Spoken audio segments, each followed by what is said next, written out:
On va commencer. Shalom Obracha, ça me fait très plaisir de vous voir. On va, Be'ezrat Hashem, on a le mérite de rentrer dans les parashiot de Shemot, Vaera, Bo, Peshalach. Et on va rencontrer le leader du clan d'Israël en la personne de Moshe Rabbeinu. Moshe Rabbeinu, c'était un homme grand entre tous. Évidemment, nous avons tous envie de lui ressembler. Nous avons tous envie d'apprendre de lui. On sait que c'était un homme qui était à la fois d'une immense grandeur, à la fois d'une humilité sans pair. On sait que Moshe Rabbeinu, il a été prêt à faire abnégation de lui-même en faveur du clan d'Israël. C'était un homme grand entre tous. Et notre devoir, à nous tous, c'est d'essayer, autant que possible, de lui ressembler. Vous allez me dire, c'est inimaginable, c'est bien prétentieux que nous, en 2024, on pense imiter Moshe Rabbeinu. Et pourtant, le Rambam, il nous le dit. Le Rambam, dans les Halachot Tshuva, Perek He Halacha Bet, il dit la chose suivante. Al ya'avor b'marchevotecha davar ze, she'omrim tipshe haumot. Ça ne doit pas monter à ton esprit, venir à ton esprit l'idée que disent les idiots des nations. Que quoi? Shakadosh Baruch Hu gozer al adam mitchilat briato liot tzadik ou racha. Que depuis le moment où l'homme est né, on va décider est-ce qu'il est tzaddik ou racha. Et qu'ensuite, on ne peut plus rien changer. Et que c'est déterminé sans aucune autre possibilité. Ne pense pas comme ça. Et là, Kol Adam ve'Adam raoui liot tzaddik ke Moshe Rabbeinu ou racha ke Yerovam.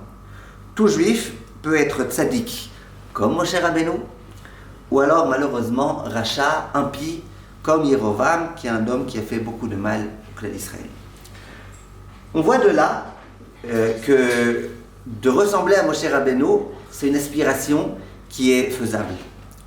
Alors évidemment, vous allez me dire, mais comment? Franchement, comment?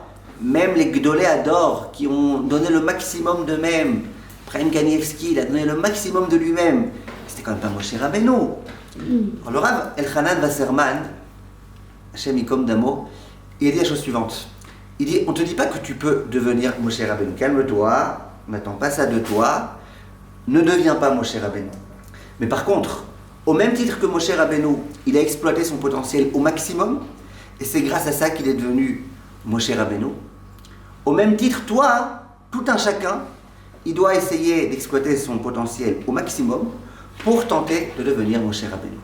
Et ça, c'est entre nos mains.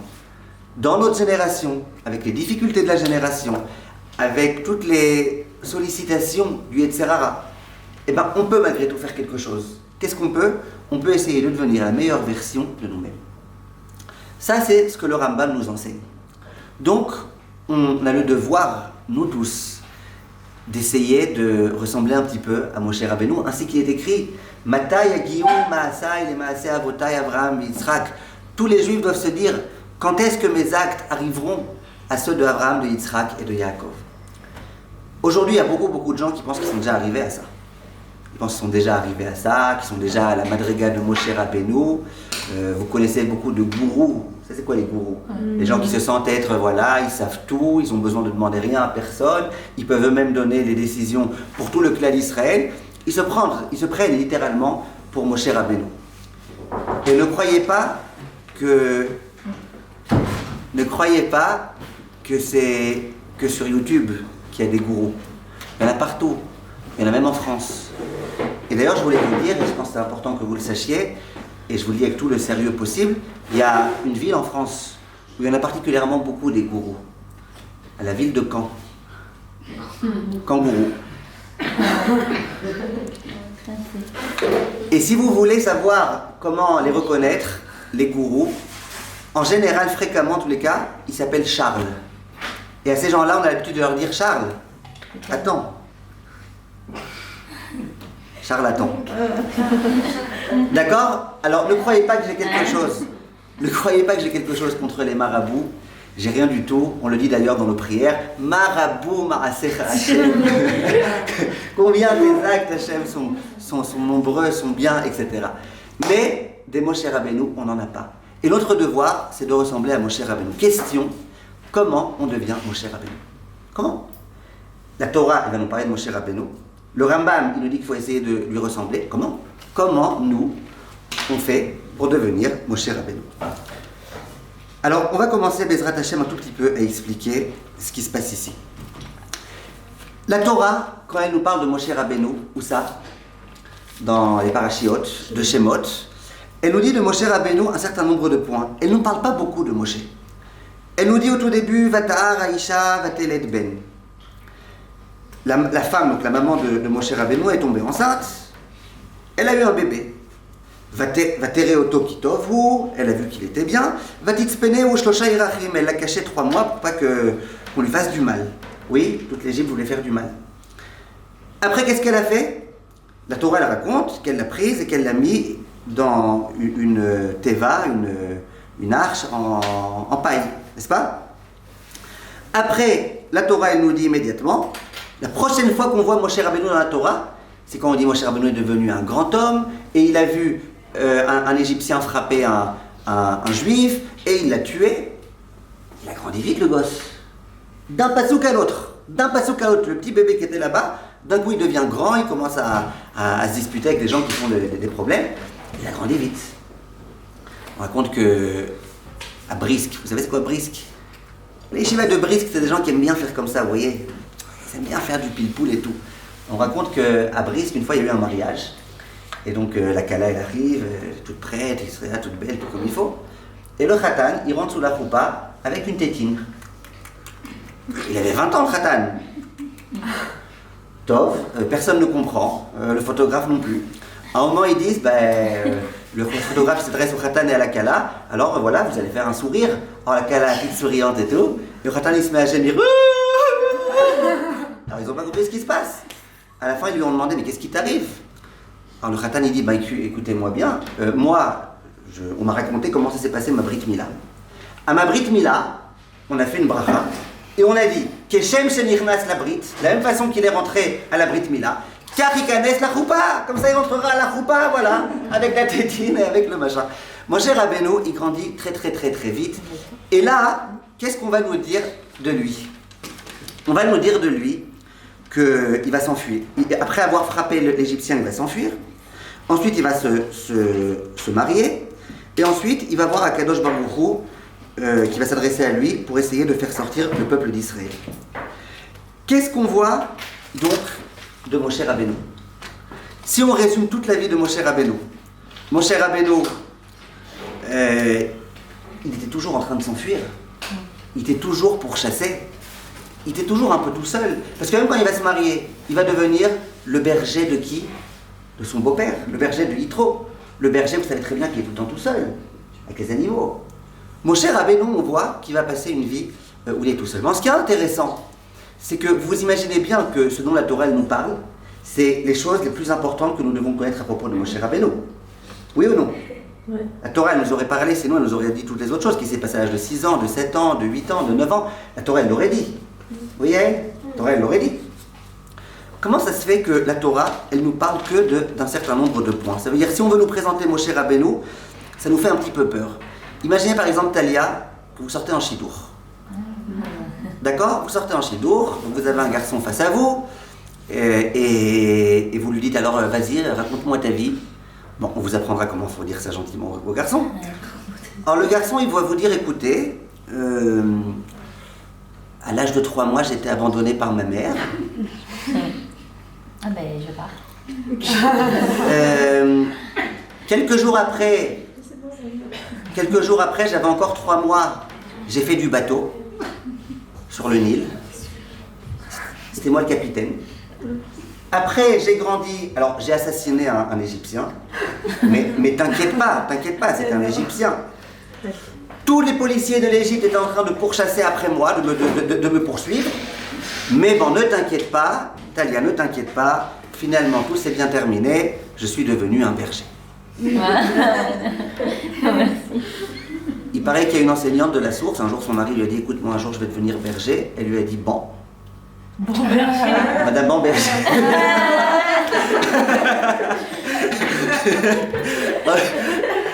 C'est une blague, c'est une blague. Ne la prenez pas au sérieux. Alors, ce que je veux vous dire, c'est que, qu'est-ce que vous faites Talia? Talia, elle l'a dit depuis le début. Talia, on lui présente un chidour comme ça, elle s'enfuit quand elle est encore en vie. N'est-ce pas? C'est ce qu'on nous raconte de Moshe. Il a été abandonné, il était dans un bateau là sur le Nil à l'âge de 3 mois. Après, il a tué un Égyptien, toute l'Égypte est en train de lui courir après.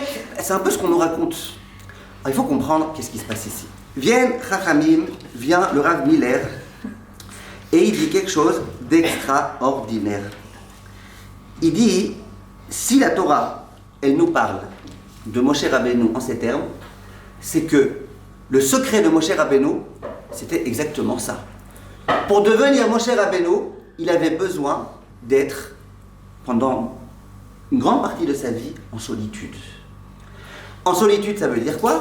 Ben voilà, il était toujours pourchassé, donc il avait à aucun moment la possibilité d'être avec des gens. Il devait toujours être tout seul. Ensuite, il était avec les animaux sans arrêt, puisqu'il était berger. Il a passé son temps à s'enfuir et son temps à être tout seul. Et c'est ce que la Torah nous dit de Moshe Rabbeinu. Dit le Rav Avigdor Miller, ça nous prouve bien que pour devenir Moshe Rabbeinu, eh ben, il faut avoir cette dimension-là qui est celle de la solitude, de la hitbodedut. Le Rav Avigdor Miller, c'était pas un anach, c'était pas un Breslev, c'était pas la hitbodedut, genre pour lui, c'était pas ça le truc le plus important de sa vie tout le temps.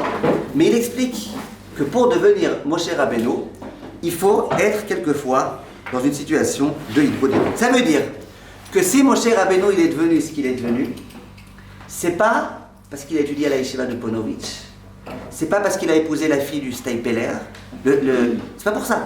Il est devenu Moshe Rabbeinu parce qu'il a réussi à avoir des moments dans lesquels il était seul. Et on va essayer d'expliquer un petit peu tout ça. Écoutez bien. Le Ramchal, dans le Sefer Mesilat Yesharim, Perek Tetvav, vous connaissez Mesilat Yesharim, le chemin des justes. Vous connaissez? C'est l'un des livres vraiment très très importants du Moussar. Il dit comme ça, je vous lis dans les mots. Veyakar minakol ou aïdbodedut. Comment vous appelez? Rebecca. Il dit Veyakar minakol, la chose la plus précieuse, oui, la chose la plus précieuse, c'est la hitbodedut. Hitbodedut, ça veut dire être tout seul avec soi-même et être tout seul avec Akadosh Baruch Hu. Ugvar iskir David Amelech alav shalom bishvar hitbodedut. Et David Amelech, donc le roi David, tiens. Le roi David, le psalmiste comme on l'appelle, dans les psaumes, Teilim Nunhe, Besheva Haïdbodedut, Ve'amar, il a parlé de l'importance de la hitbodedut. Esther, écoutez bien, il a parlé de l'importance de la hitbodedut, David Amelech. Et qu'est-ce qu'il a dit? Mi tenli ever kayona. J'aimerais tellement pouvoir avoir des ailes comme une colombe. Hine archik nedod, pour pouvoir aller au loin. David Amelech, il dit, si simplement j'avais des ailes, je volerais. Bon, il y a des gens qui volent alors qu'ils n'ont pas des ailes. C'est les voleurs. C'est Judith, vous? C'est comment? Elisabeth qui se lève. Elisabeth? Qui se lève. Alors Élise... Maintenant on est à Tébet. Hein, alors Elisabeth qui se lève, elle dit... Elisabeth qui se lève, elle dit, mais j'ai pas compris. Bon, ça va, il était trop facile votre jeu de mots là. Le voleur, l'oiseau qui vole et le voleur, les deux. Et si je vous pose la question, Elisabeth, quelle différence entre un oiseau et un voleur? Ben, c'est que l'oiseau, il fait un nid. Et le voleur, il nie un fait. Donc il y a un rapport. Mais en tous les cas, David Amelech, il dit, si simplement j'avais des ailes, qu'est-ce que je ferais? J'irais au loin. J'irai au loin. Où est-ce que j'irai au loin? Je vous lis la suite du passouk, écoutez bien. Ine achik nedod, alin bamidbar sela. J'irai dans le désert. C'est quoi alin? Monter. Alin, c'est dormir. J'irai dormir dans le désert.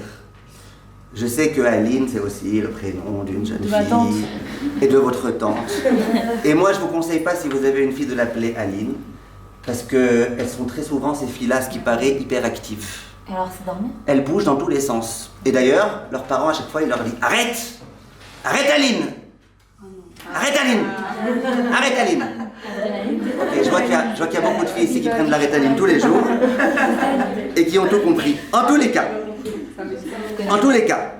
David Ameller, qu'est-ce qu'il dit? Il dit, si jamais simplement je pouvais... Maintenant, retenez bien, David Ameller, ce n'était pas un paumé qui était obligé de se consoler dans sa situation difficile et donc qui... David Ameller, c'est le roi d'Israël. Le roi d'Israël qui avait tous les honneurs du monde, qui était entouré d'une cour royale extraordinaire. David Ameller, il dit, si simplement j'avais des ailes, j'irais dans le désert et je me retrouverais là-bas. Dans le désert, je me ferais un très très très grand kiff. Comme ça, dit le Messilat Yesharim, il ramène un passouk de David Ameller.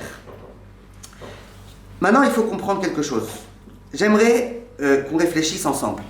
Mais Béhémet, Yantel, j'aimerais qu'on réfléchisse ensemble.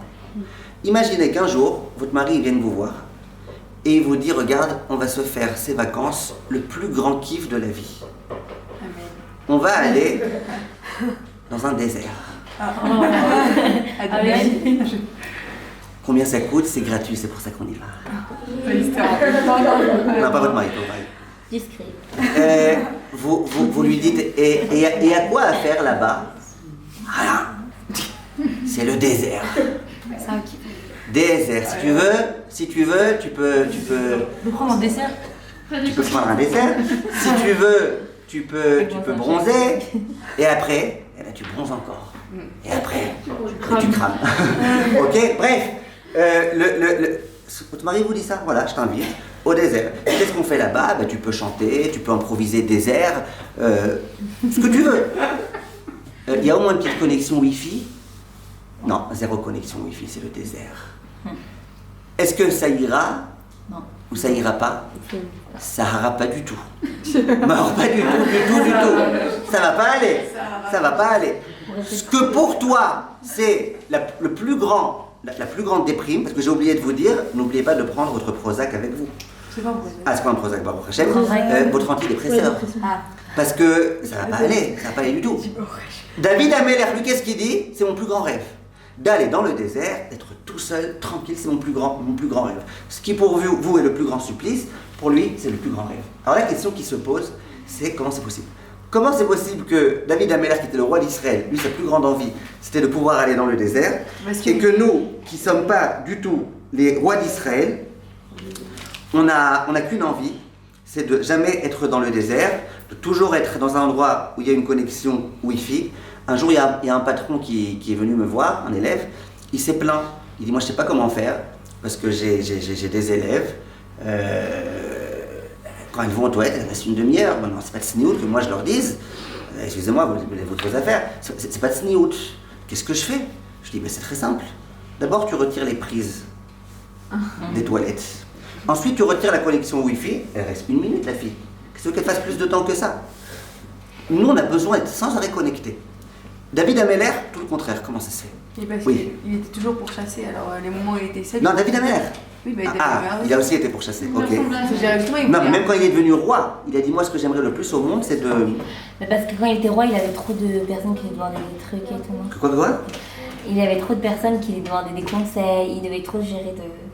Ça, il aurait aimé être seul avec Hachem. J'entends ce que vous dites. Ce que vous dites. C'est pour ça qu'il fait Hachem. Encore une fois, comment vous appelez? Elina, qu'est-ce que vous dites?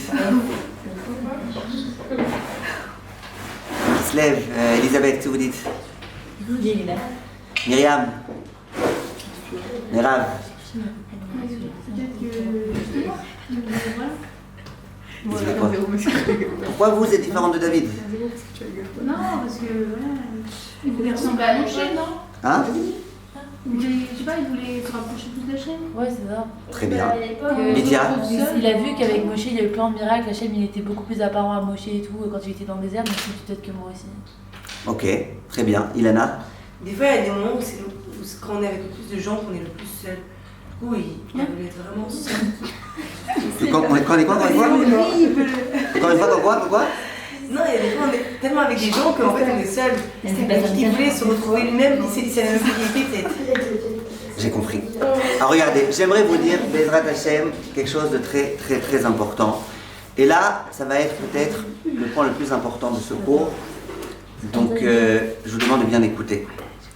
On vit dans un monde, que vous le vouliez ou non, c'est la tragique réalité, dans lequel les gens, ils sont totalement déconnectés d'eux-mêmes. Et exactement comme vous dites, ils sont tellement connectés, Zarma connectés, avec le monde environnant, que les gens, ils sont complètement déconnectés d'eux-mêmes. Les gens aujourd'hui, ils ne savent pas ça veut dire quoi se connaître. Quand tu demandes à quelqu'un aujourd'hui c'est qui ton meilleur ami, c'est très rare que les gens ils disent c'est moi-même. Ce qui devrait être le cas.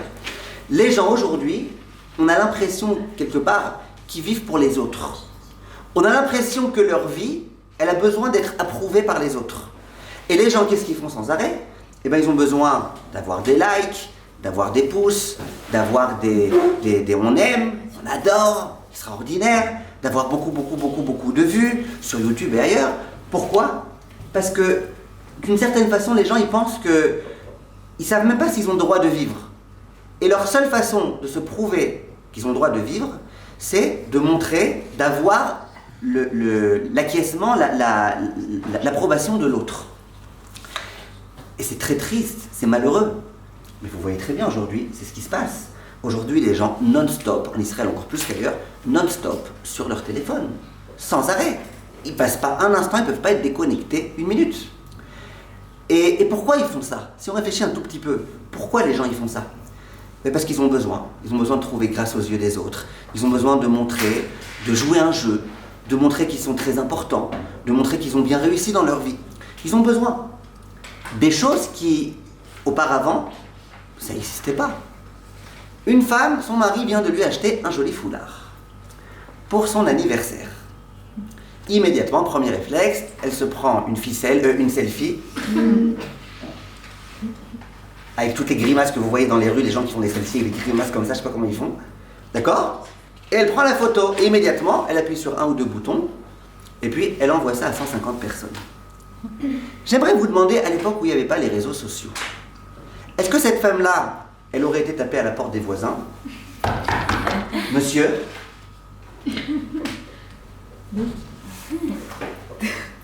Qu'est-ce que vous en dites? Ça va, il est beau mon foulard? Ouais, mais c'est mon mari, pour mon anniversaire.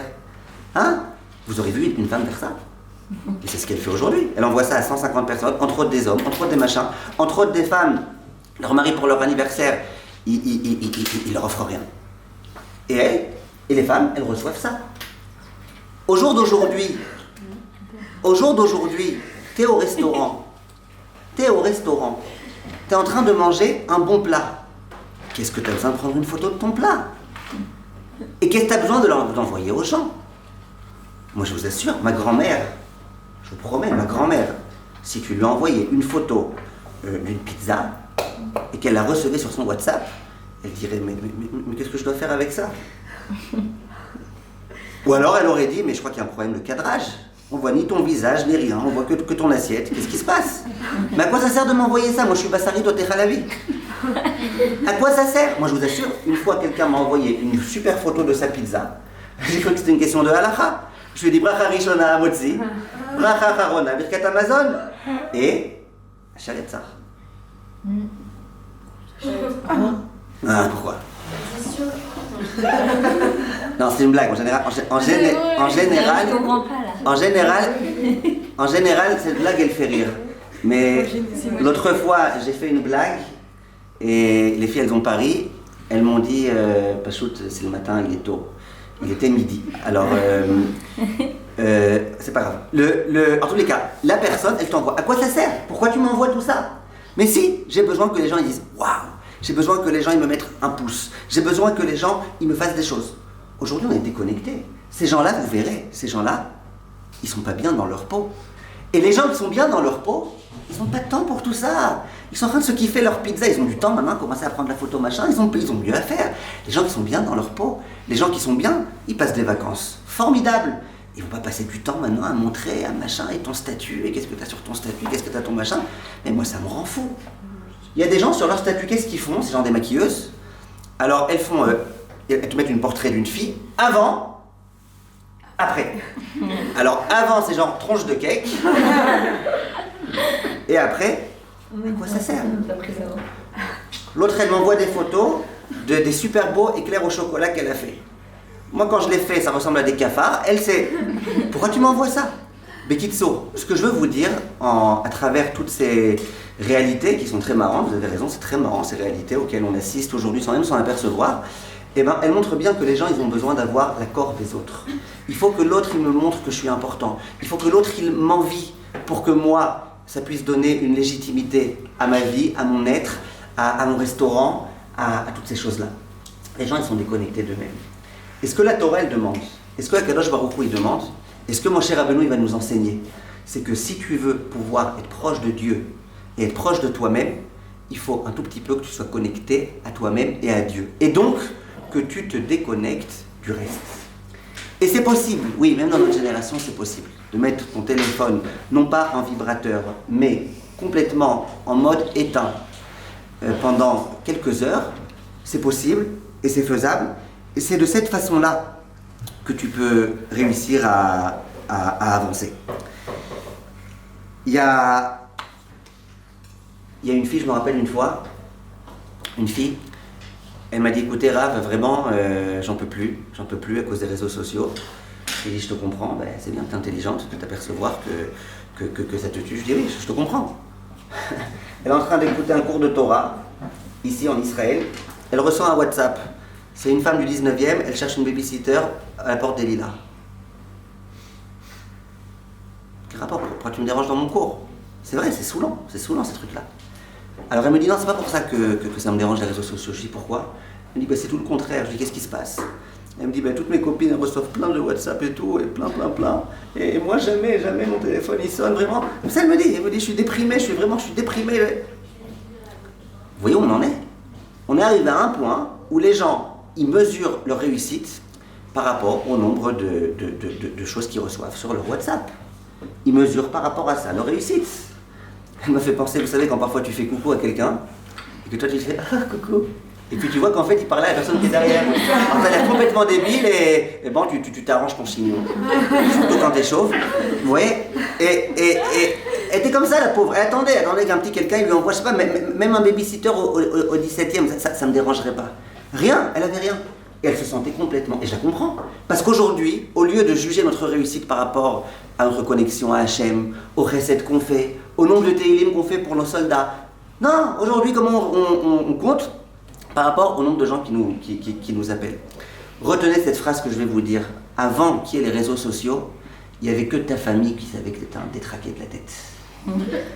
Maintenant qu'il y a les réseaux sociaux, il y a 150 000 personnes qui savent que tu es un détraqué. Ça sert à quoi? Ça sert à quoi de le montrer à tout le monde? Ça sert à rien. Donc, ce que je veux vous dire, c'est que David Ameller, lui, il disait, c'est sûr que c'est bien d'être avec les gens, c'est bien d'être en comment on appelle ça, en communauté et tout, mais il faut avoir quelquefois des moments d'intimité, dans lesquels on peut être avec soi-même. On peut être sans réfléchir, est-ce que ce que je fais, je le fais par rapport au regard des autres ou pas? Tu es avec toi-même, tu fais ce qui te plaît vraiment. Tu fais ce qui te donne vraiment du plaisir, pas ce que les gens ils veulent que tu fasses, pas ce que les gens ils te jugent. Tu es avec toi-même. Et vous allez voir que c'est dans cette mesure-là qu'on peut enfin commencer un peu à respirer et se connecter à Kadosh Baruch Hu. Vient oui, attendez, donc, je voulais vous dire quelque chose. Le but de ce qu'on appelle l'Aïd-Bodedut, c'est quoi? Le but de l'Aïd-Bodedut, c'est de pouvoir créer une relation intime très forte et très puissante avec Akadosh Baruch Hu. Parce que c'est ça la chose la plus importante. Quand vous voyez le Teilim du fameux David Ameller, combien il remercie Akadosh Baruch Hu pour tout, combien il parle à Akadosh Baruch Hu. Toute sa vie, c'était parler avec Akadosh Baruch Hu, parler. Sans arrêt, il parlait, sans arrêt, il essayait de se connecter à Akadosh Baruch Hu. Plus tu retires les bruits extérieurs qui font écran entre toi et Hachem, plus l'accès, il est facile. Le but du juif, c'est de te lever et de remercier Hachem, d'aller dormir et de remercier Hachem, de passer ton temps à parler avec lui. Par contre, il y a un chassid, quand il allait dormir le soir, le dernier mot qu'il disait à Kadosh Baruch Hu, c'est bonne nuit à Kadosh Baruch Hu. Nous, on écoute ça, ça paraît mignon, mimi tout plein. C'est très vrai. Pourquoi pas? Pourquoi tu dirais pas bonne nuit à Kadosh Baruch Hu? Alors, les gens ils vont vous dire, parce que Hachem, on le voit pas, c'est dur. C'est dur de créer une relation avec Hachem alors qu'on le voit pas. Ok, moi j'ai l'habitude de dire à mes amis, quand tu es au travail, tu la vois pas ta femme, pourtant tu l'aimes? Oui. Quand ta femme elle est un peu trop maquillée, tu la vois plus. Et pourtant, tu l'aimes. Donc, qu'est-ce que tu me racontes que tu as besoin de voir pour aimer? Mais c'est vrai que c'est dur. C'est vrai que c'est plus difficile d'aimer quand tu vois pas que d'aimer quand tu vois. À Kadosh Baruch Hu, tout ce qu'on nous demande, c'est de créer une relation. La chose la plus importante pour David Améler, et ce qui a permis à Moshe Rabbeinu de devenir Moïse Rabbeinu, c'était le fait qu'il avait compris que la chose la meilleure, c'était de pouvoir être avec moi-même, m'introspecter tel que je suis, sans me comparer sans arrêt aux autres, sans me demander où j'en suis, sans comparer ma voiture à celle du voisin ou ma perruque à celle de la voisine. Non, sois toi-même, vis ta vie et sois bien comme il faut. Dans les psaumes, il est écrit, David Améler, il dit Va'ani kirvat Elokim litov. N'est-ce pas? Vous suivez? Oui. Va'ani kirvat Elokim litov. Moi, la chose qui est le plus importante pour moi, la plus belle pour moi, c'est kirvat Elokim. C'est être proche de Dieu. David Améler, il disait aussi Binot deshe yarbitseni. Alme menuchot yena aleni. Donc binot deshe, quand j'étais c'est quoi déchet? Sur l'herbe. Quand j'étais sur l'herbe, et ben, binot deshe yarbitseni, alme menuchot yena aleni. Nafshi yeshovel. Vous connaissez ce télim, on le dit souvent pendant la Souda Shlishit. David Améler, vous l'imaginez, c'était lui aussi un berger. Et il passait beaucoup de temps à être tout seul. Et pendant des années, il a été tout seul. Et comme vous avez très justement dit, il a aussi été chassé. Et pour chasser, David Améler, il se mettait sur l'herbe. Je l'imagine comme ça s'allonger. Et kiffer. Et remercier Akadosh Baruch Hu. Et retrouver cette sérénité-là, qui est la sérénité du juif qui est en contact avec Akadosh Baruch Hu. Mais nous, tu nous mets sur de l'herbe. Qu'est-ce qu'on va dire? On va remercier Hachem? On va dire non, l'herbe de l'autre, elle est plus belle que la nôtre. D'ailleurs, on le dit, mon herbe à moi, c'est du déchet. Vous avez compris le jeu de mots. Déchet, c'est de l'herbe. Alors, il y a une heure où ça ne fonctionne plus. Alors regardez. Ça, c'est ce qui est écrit. Maintenant, le Messiat Yesharim, il continue. Je vous demande de bien écouter. Le Messiat Yesharim, il continue. Et il amène une preuve à ça. Il amène une preuve que le tzaddik, le Yireh Shamayim, celui qui veut avancer, eh ben, qu'il a besoin d'avoir quelquefois ces moments-là. La preuve qu'il amène est la suivante. Ve'anevim, et les prophètes. Eliaou, donc le prophète Élie. Ve'elisha, et le prophète Élisée. Matsanu eyotam meyachadim mekomam al heharim mipene itbodedutam. On a vu quand on étudie le Tanakh, on voit que le prophète Élie, eh ben, très souvent, il allait sur les montagnes, dans un endroit complètement désert, pour être mitboded, pour se retrouver tout seul avec Akadosh Baruch Hu. Et Élisée aussi, bon, lui il n'allait pas dans les montagnes, il allait dans les champs, les Champs-Élysées. C'est qui allait dans les montagnes? Et Elisha et Eliaou. D'accord? Dès que j'ai dit Élysée, Merav, elle se doutait que j'allais faire un petit quelque chose, n'est-ce pas? En tous les cas, les deux, ils allaient dans les endroits tout seuls, tranquilles, sans rien. Et puis, il s'adressait à Kadosh Baruch Hu, il parlait à Kadosh Baruch Hu, et tous les tzadikim, et il continue, et il dit Ve'achachamim achasidim arishonim alchu bikvotehem, ki matsu lahem ze ha'emtsa'i hayoter mukhan liknot shlemut aprishut leman asher lo yevum evle chavrehem lehavil gamhem kmotam. Il dit le Messilat Yesharim, il dit qu'est-ce qu'ils font? Qu'est-ce qu'ils font ces gens-là? Pourquoi les chassidim ils ont fait ça? Parce qu'ils ont compris que c'était l'une des choses les plus extraordinaires. Parce que qu'est-ce que tu gagnes dans la Hitbodedut des doutes? Là il dit le Messilat Yesharim. D'une part tu gagnes que tu peux être seul, t'as pas tout type de bruit qui te dérange, de choses qui t'embêtent, d'idées préconçues qui te rentrent dans ton esprit, de lachatz, de stress qu'il faut forcément faire comme tout le monde et tout. Mais en dehors de ça tu gagnes aussi que tu t'écartes un petit peu des gens qui sont mauvais. Parce que quand tu es tout seul, tu n'es pas avec les gens mauvais. Quand tu te retrouves dans une chevra, un peu avec tout le monde, eh ben, tu es aussi avec les gens mauvais. Donc l'une des choses que tu gagnes quand tu acceptes d'être tout seul, c'est que tu peux aussi t'écarter de personnes qui sont mauvaises. Qu'est-ce qu'on fait? Demande le Rav Avigdor Miller. Qu'est-ce qu'on fait pendant la Hitbodedut? Qu'est-ce qu'on doit faire? Pourquoi ça sert? Alors, la Hitbodedut, Je parle pas de l'Aïd Bolédout Breslev, hein, Bémet, c'est pas de ça que je parle, bien que c'est quelque chose de très très bien aussi. Et je parle pas forcément de l'Aïd Bolédout 60 minutes à la montre, ou si c'est trop long, 60 minutes, alors 1 heure, je parle pas de ça. Je parle de l'Aïd Bolédout, le concept, être tout seul. Tous les sifrés Moussa, ils parlent de l'Aïd Bolédout. Qu'est-ce qu'on doit faire pendant l'Aïd Bolédout? Et ben le Rav Miller, il dit, déjà, tu dois remercier Akadosh Baruch Hu. Tu as pris un petit déjeuner, il était bon. Remercie Akadosh Baruch Hu. Tu as du temps maintenant pour dire à Akadosh Baruch Hu, je te remercie. Tu m'as dit, mais tu as déjà fait le Birkat Amazon. Ok, tu as déjà fait le Birkat Amazon, c'est pas grave. Remercie encore une fois. Remercie de tout ce que tu as. Voilà, ici on est en plein hiver, on est dans un endroit où il y a du chauffage. Remercie Akadosh Baruch Hu qu'on ait du chauffage. Il y a un dicton meknessois qui dit que si en plein hiver, tu as très froid, alors approche-toi du radiateur. Alors si vraiment tu as très très froid, alors rapproche-toi un petit peu plus du radiateur. Et si vraiment ça devient insupportable, c'est picoir nefesh, bon, tu peux brancher le radiateur. D'accord? T'as le radiateur, toi, aucun problème, t'as tout ce qu'il faut. Remercie Akadosh Baruch Hu. T'as une femme qui te prépare à manger, ou un mari qui est sympa avec toi, qui t'amène au resto, quelque chose. Remercie Akadosh Baruch Hu, remercie. Moi, une fois, j'ai dit ça à quelqu'un, je dis, ta femme, c'est un cordon bleu, remercie-la. Il m'a dit, mais non, ma femme, c'est un cordon noir. Tout ce qu'elle fait, elle crame. Alors, je lui ai dit, Bli Ainara, il avait des grandes midotes, lui. Je lui ai dit, Bli Ainara, à tes midotes, on n'a pas l'impression que ta femme, elle crame tout. On n'a pas l'impression. Et là, je lui ai proposé quelque chose. Je lui ai dit, je me rappelle de toi quand tu étais un jeune khatan. Que tu avais des petites midotes, je me rappelle de toi. Maman, t'es mariée depuis 10 ans. J'ai dit, c'est ce que tu vas faire. Tu vas rentrer à la maison. Tu vas prendre les habits que tu as portés quand tu étais khatan. Et tu me diras ce qui te vaut encore. Et on verra si ta femme, elle cuisine vraiment si mal que ça. Il est revenu, le gars, au bout d'une semaine. Il me dit, ouais, bien sûr. Moi, j'ai mis mon habit du mariage, il m'allait très bien. Et l'autre idiot, il a essayé son écharpe. Donc, tu peux remercier Hachem de tout le bien qu'Hachem il fait avec toi, tout. Tu peux remercier d'être dans un super séminaire dans lequel tu te ressources. Tu peux remercier Akadosh Baruch Hu de faire des choses tellement bonnes. Tu peux remercier Akadosh Baruch Hu de tout ce que tu fais. Tu peux remercier Akadosh Baruch Hu. Première chose qu'on doit faire à ce moment-là.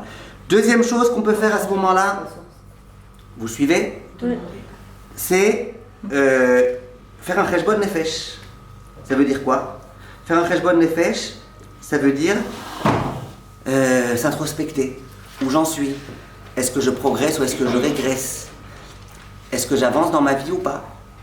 Est-ce que mes midotes, elles grandissent, pas que en largeur, mais aussi en profondeur? Est-ce que dans ma vie, je fais des choses bien ou pas? Mais plus que ça, elle est où ma connexion à Hachem? T'as maintenant 1 heure, une demi-heure, 20 minutes où tu peux parler à Hachem. Et retenez bien que le but de toute la Torah, c'est de se connecter à Hachem. Il y a des tonnes de mitzvot. Ishamer lecha, pen tishkach et Hachem elokecha. Attention, n'oublie pas Hachem. C'est quoi oublier Hachem? C'est ne pas accomplir les mitzvot? Non. Oublier Hachem, c'est oublier qu'il est là. Tu peux accomplir les mitzvot et pas te rappeler qu'Akadosh Baruch Hu, il est là. Ce qu'il faut se souvenir, c'est qu'Hachem est là. Et que Akadosh Baruch Hu, il nous aime. Et qu'il nous aime très très fort. Très très très très fort. Et que nous aussi, on doit l'aimer. Si votre papa, vous faites sa volonté à chaque fois, mais vous ne lui adressez pas la parole, ça ne va pas aller. Si votre maman, vous ne lui adressez pas la parole, quand elle vous fait à manger, vous dites si ça avait été mauvais, je te l'aurais dit. Non, je n'ai pas besoin de te dire que c'est bon. Ça ne va pas aller. Ça risque de ne pas marcher. À Kadosh Baruch Hu, c'est exactement la même chose. Je ne sais pas si je vous ai dit une fois, si je ne vous l'ai pas dit, je vous le dis maintenant. Je pense que le grand problème, c'est qu'on considère Akadosh Baruch Hu comme notre père et pas comme notre mère. Je vous ai déjà dit ça une fois? Non. Une fois, il y a un enfant qui sans arrêt, à chaque fois qu'il voulait appeler l'un de ses parents, il appelait maman, maman. Maman, j'ai faim. Maman, tu peux me donner ma douche. Maman, à quelle heure je dois dormir?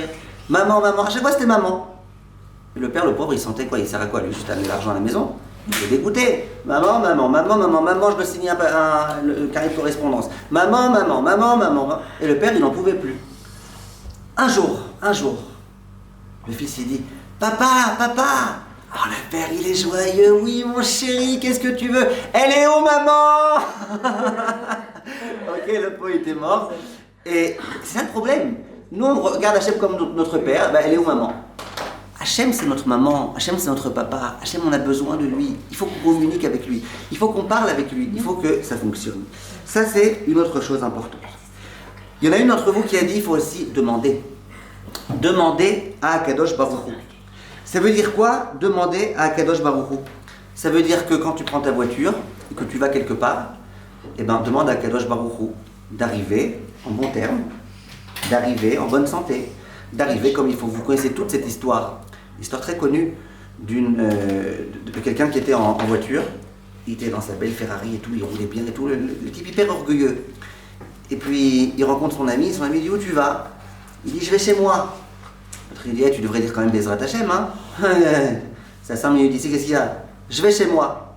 Bref, le pauvre, il était avec sa Ferrari, il a fait un grave accident de voiture. Il y a l'ambulance qui est arrivée, l'ambulance elle est venue, elle l'a pris. À un moment donné, ce même monsieur là, il passe devant l'autre qui est devant le machin. Il lui dit mais où tu vas? Il dit Bezrat Hashem, je vais à l'hôpital. Il a compris la leçon, lui, tu vois, parce qu'il va mourir avant. Donc, c'est une vraie histoire. Ça veut dire que parle, demande à Kadosh Baruch Hu que tout se passe bien, que mes parents ils aient la parnassa, que moi je trouve un bon mari, que tout. Il faut demander. Et si on ne demande pas, qu'on ne s'étonne pas de ne pas recevoir. Et Hachem, il veut qu'on demande, il est intéressé par ça, il est intéressé à notre demande. Il dit le Rav Miller, par exemple, tu vois quelqu'un qui a des problèmes, tu vois quelqu'un dans la rue, tu vois quelqu'un qui, qui est aveugle, tu vois quelqu'un qui... dis Hachem, merci Hachem que moi j'ai des yeux, merci Hachem que moi je puisse voir. Il ratsonne que lui aussi, Bezrat Hachem, un jour il puisse voir. Prie, vis avec Akadosh Baruch Hu, comprends que le monde dans lequel tu es, c'est un monde dans lequel on t'envoie des messages. Et essaye le plus possible d'être avec Akadosh Baruch Hu. Vient le Rav Miller. Et il dit, et attention, l'Aïdbo des doutes, c'est pas que quand je suis seul. L'Aïdbo des doutes, ça peut être aussi quand tu es dans un bus bondé, tu peux être en Aïdbo des doutes. Mais c'est bizarre, hein, t'es dans un bus bondé, hein, t'es pas tout seul. N'est-ce pas? Moi, une fois, j'étais dans un bus bondé, et j'étais sur un pied. Devenez lequel? Ben, je sais pas, j'ai pas vu sur qui j'étais. D'accord? Alors, même quand tu es dans un bus, bondé, dit le Rav Miller, tu peux être en connexion avec Kadosh Baruch Hu. Tu fermes tes yeux, tu penses à Kadosh Baruch Hu et personne n'a besoin de savoir ce que tu fais. Dit le Rav Miller, tu as un mariage. Tu danses super, tu danses. Tu peux aussi prier un petit peu pour que le Khatan y réussisse bien dans sa vie, que la Kala aussi, que Bezrat Hashem, ils soient heureux, ensemble, jusqu'à 120 ans. Tu peux prier, tu peux être avec Kadosh Baruch Hu même quand tu es dans des endroits dans lesquels tu penses que aucun rapport. Vient le Rav Miller et il dit ne pensez surtout pas que c'est une khumra. Ne pensez surtout pas que c'est des madreiges, genre des grands niveaux, des très hauts niveaux. Non, c'est le minimum du minimum. De vivre avec Akadosh Baruch Hu, c'est le minimum du minimum. Et on a tous besoin de ça, et il faut qu'on le sache tous. Dans la tfila, il y a une halakha, parce que quand on fait la Hamida, il faut considérer qu'on est face à Akadosh Baruch Hu. Vous connaissez cette halakha? Il faut considérer qu'on est face à Akadosh Baruch Hu. Et il y a des gens qui font beaucoup de grimaces quand ils font la tefila, comme ça ils se concentrent très très fort et tout, vous voyez, parfois ils font aussi la grimace avec les puisse vous voyez, et ils se concentrent très fort sur le sens des mots. C'est vrai, c'est difficile, tu n'as pas encore fait le ulpan, tu comprends pas très bien chaque mot, c'est pas facile. Le Rav de Brisk qui dit, oui, mais il y a un truc encore plus important que ça. Rappelle-toi que tu es face à Hachem. À la rigueur, même si tu ne sais pas ce que tu dis, mais que tu sais que tu es face à Kadosh Baruch Hu, que tu as Dieu face à toi, le Dieu tellement gigantesque, qui peut tout faire, qui est tellement grand, tellement puissant. À la rigueur, c'est plus important que de comprendre ce que tu dis. Si tu peux faire les deux, tant mieux. Mais de comprendre ce que tu dis et d'oublier que tu as Dieu face à toi, c'est un peu dommage. C'est pas une madriga de savoir qu'on a Dieu face à nous. C'est le minimum du minimum. Notre vie, elle est là pour servir à Kadosh Baruch Hu. Si on oublie que Dieu est là, eh ben, c'est un très très très très grand problème. Et s'il n'y a pas de cette connaissance-là, notre tefila, ça devient la souffrance. La prière, elle devient difficile. Si tu oublies que tu as Hachem face à toi, tu perds du temps. Tu préfères parler à un mur. Bon, il y en a qui le font, ils vont au côté. Tu préfères parler à un mur. Mais non, quand tu es conscient que tu as Akadosh Baruch Hu face à toi, d'un coup la vie, elle devient belle. D'un coup, tes mitzvot, elles ont un sens. D'un coup, tes mitzvot, tu les fais avec plaisir, tu comprends que tu fais quelque chose de grand, de noble et de très très important. Je terminerai en vous disant que quelquefois, au tout début, quand on n'est pas encore habitué à le faire, ça peut paraître un petit peu bizarre. Un peu bizarre, quoi. Maintenant, je vais parler à Hachem, on est vraiment, quoi. Tu parles vraiment, quoi. Tu parles bonjour Dieu. Ouais, au début, ça te paraît bizarre. Surtout quand tu n'es pas habitué à cette idée. C'est bizarre. Ok, moi j'étais plutôt dans la philosophie, j'étais plutôt dans Dieu dans mon esprit, Dieu dans mon cœur, Dieu dans mes rêves, Dieu. Mais Dieu, vraiment, quoi, je lui parle. Hachem, s'il te plaît. Oui, Dieu, tu lui parles. Mais ça va, j'ai déjà fait la Hamida. Non, à part la Hamida. Par la Hamida, t'as maintenant 10 minutes, t'as une demi-heure. Prends du temps pour être avec Dieu, prends du temps pour être avec toi-même.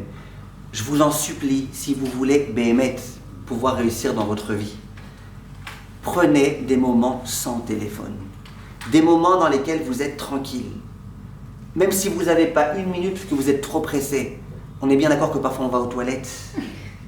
J'ai encore jamais vu quelqu'un qui est tellement pressé qu'il ne va pas aux toilettes. Ou s'il est pressé, il va aux toilettes. N'est-ce pas? T'es aux toilettes, ça va, tu peux faire autre chose que faire comme ça avec ta main.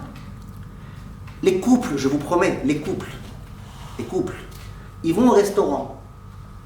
Mais il faut les voir. Alors déjà, tout le temps qu'on invite, là, qu'on commande, qu'on passe la commande.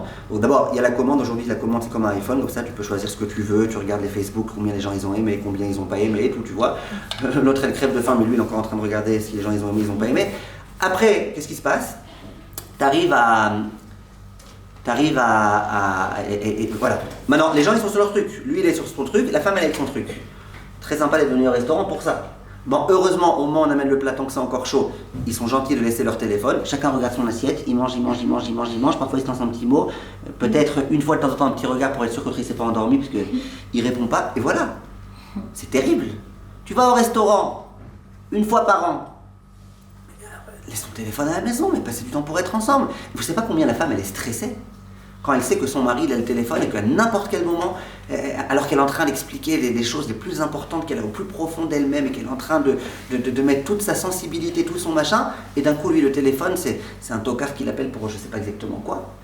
C'est terrible. Aujourd'hui, on n'est plus connectés. Donc les couples, ils sont plus connectés parce qu'il y a tellement de choses qui déconnectent. Nous-mêmes, on n'est plus connectés à nous-mêmes parce que, elle vaille que bientôt quelqu'un m'appelle pour me montrer que je suis important. Les gens, ils ont peur d'être seuls avec eux-mêmes. Soyons honnêtes de la réalité. Pourquoi les gens ils sont sans avec leur téléphone? Ils ont peur d'être avec eux-mêmes. Alors peut-être que vous n'allez pas tout à fait vous... Ils ont peur. Les gens, ils ont peur d'être avec eux-mêmes. Et donc quand ils pensent qu'ils sont pas assez importants, tac, il y a un coup de fil, quelqu'un lui demande un conseil. Ah bah, au Hachem, je suis important, tu vois bien? L'autre, il l'a dit. Quand quelqu'un, il va pas bien, et ben voilà, il voit qu'on lui a mis un pouce, on l'a poussé, c'est très bien, il est très content, on l'a poussé. Mais Rav, si vous avez 2 poussins, il y en a un mais que vous en voulez qu'un, qu'est-ce que tu fais? Mais t'en pousses un. Ok. La caméra a rigolé. Alors, vous avez compris comment ça fonctionne? J'aimerais, Bezrat Hashem, résumer mes propos. Moshe Rabbeinu, on nous le présente comme étant un homme gigantesque. Maintenant, je vais vous dire toute la vérité, que la vérité, rien que la vérité. J'ai donné un cours dans un autre séminaire cette semaine. J'ai commencé le cours exactement de la même façon. Même avec la blague du kangourou, je vous promets. Je vous promets. Et cette blague, je l'ai même faite à Paris, mais ils ont Paris, ok. Et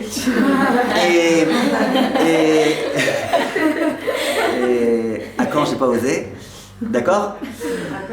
À quand j'ai pas osé? Kangourou. Alors, qu'est-ce que je voulais vous dire? J'ai fait le même cours. Et j'ai posé la question, comment on devient Moshe Rabbeinu? Et j'ai fait un cours qui, a priori, on pourrait penser que c'est tout l'inverse de ce que je dis aujourd'hui. J'ai mis tout l'accent sur Vaïgdal Moshe Vayetse El Echav. Que Moshe Rabbeinu il s'est intéressé aux autres. Et que Moshe Rabbeinu, alors qu'il était gamin, qu'il était bébé, qu'il a grandi, sa seule préoccupation c'était de s'occuper du clan Israël. Et Moshe Rabbeinu, quand il s'occupait de son troupeau, il s'occupait bien de son troupeau. Il avait la miséricorde vis-à-vis. Bref, j'ai parlé de tout ça, de l'altruisme. Mais ça ne se contredit pas du tout. Et d'ailleurs, les deux, et le cours d'aujourd'hui et le cours de l'autre fois, c'est des propos qui m'ont été inspirés du Rav Avigdor Miller, les deux. Parce que ça ne se contredit pas. Bien sûr qu'on doit être des gens qui vivent en société. Bien sûr que je ne vous recommande pas de vivre toute seule dans votre monde, dans votre univers, dans votre grotte, toute seule, sans personne, avec les chintanettes et tout. Non, je vous conseille pas ça. Bien sûr qu'on vit en collectivité, c'est bien d'être en collectivité. Qu'est-ce que vous faites là si c'était pas bien d'être en collectivité? Qu'est-ce que je fais là? Que j'aille dans mon désert et je reste tranquille. Qu'est-ce que je fais là? Bien sûr qu'il faut vivre en collectivité, mais il ne faut pas que l'un vienne aux dépens de l'autre. Il ne faut pas que ma préoccupation, voire mon obsession principale, ça soit qu'est-ce que les autres y pensent de moi, qu'est-ce qu'ils pensent de moi, comment ils vont réagir par rapport à ce que j'ai dit, comment... Tout ça c'est de la Avodazara, tout ça ça veut dire qu'on a oublié Dieu. Et que toute notre force on la donne aux autres. Et aujourd'hui on est des champions pour ça. Quelqu'un il est déprimé parce que l'autre il lui a fait la grimace. Qu'est-ce qui se passe? Ça va, c'est ok, quand tu as fait la grimace, c'est pas très grave, c'est pas le bon Dieu. Le bon Dieu, lui, il te regarde avec le sourire, tout va bien. C'est pas le bon Dieu. Les gens, ils sont persuadés que je suis déprimé de ma vie parce que j'ai pas été accepté dans tel yeshiva. Si j'avais été accepté dans tel yeshiva, je serais devenu au moins le Yenouka. Qu'est-ce que tu racontes? Hachem, il a voulu que tu sois accepté là où tu devais être accepté. Là où tu dois être. Sois heureux de ta vie, quoi. Tu crois que le Rosh Yeshiva qui t'a refusé, c'est le bon Dieu? Et que si simplement il avait accepté, vous comprenez dans quel délire on vit? Tout ça, c'est parce qu'on est trop impacté par les Instagram et par les combien l'autre il a kiffé sa vie et combien l'autre il a une super bête 4x4 et combien, et sans arrêt, quoi que tu aies, tu seras jamais content parce qu'on te présente plus, on te montre toujours plus. Parce qu'on te montre, mais c'est le but. Le but des réseaux sociaux, c'est de montrer aux autres. C'est de montrer aux autres. Tu croyais que tu étais contente, que tu étais heureuse, parce que tu t'es passé des vacances, et regarde les miennes. Allez, crève. Vous comprenez? C'est comme ça que ça marche. C'est comme ça que ça marche. Et je peux vous dire que le pire, c'est que c'est tout l'inverse. Parce que les gens qui se font des selfies sur Instagram, genre le couple amoureux, tu les vois comme ça, il est en train de l'enlacer, derrière eux il y a la super piscine privée, en haut il y a leur avion privé, là je sais pas qui est-ce qui est le truc, il est en haut encore dans le ciel. Tu vois la photo, toi tu fais waouh. Maintenant ce que toi tu sais pas, et que moi en tant que Rav qui m'occupe aussi du Shlom Bayit je sais, c'est que ces deux-là, c'est des mythos. Ils ont passé leurs vacances à se hurler dessus, à se déchirer la tronche. Alors c'est bien beau de prendre une photo devant la piscine et de montrer à tout le monde et de dire à tout le monde, vous croyez que vos vacances elles étaient bien, elles étaient pourries à côté des nôtres. Non, vos vacances à vous, elles étaient parfaites. Et eux, leurs vacances, elles étaient pourries. Pourquoi je vous dis tout ça? Bien sûr qu'il y a des gens qui ont des vacances très luxueuses et qui kiffent. Mais en général, ceux qui kiffent vraiment, ils ne vont pas commencer à vous envoyer pour vous mettre l'eau à la bouche et pour vous narguer. Le défi qu'on nous propose, c'est de réussir à être soi-même. Et la seule recette pour être soi-même, c'est de faire de la hitbo des doutes. Hitbo des doutes, ça veut dire avoir des moments dans lesquels je suis avec moi-même et je suis avec Dieu et je ne veux pas être dérangé par personne. Et j'ai pas de téléphone avec moi et personne n'est censé me déranger. Et c'est comme ça qu'on grandit. Il y a des moments où on est avec les autres. Il faut bien vivre ces moments. Il faut être gentil avec les autres. Il faut être souriant avec les autres. Il faut être gentil avec tout le monde. Mais il y a des moments dans lesquels il faut savoir être tout seul, profiter de ces moments-là et essayer de se connecter un maximum à Kadosh Baruch Hu.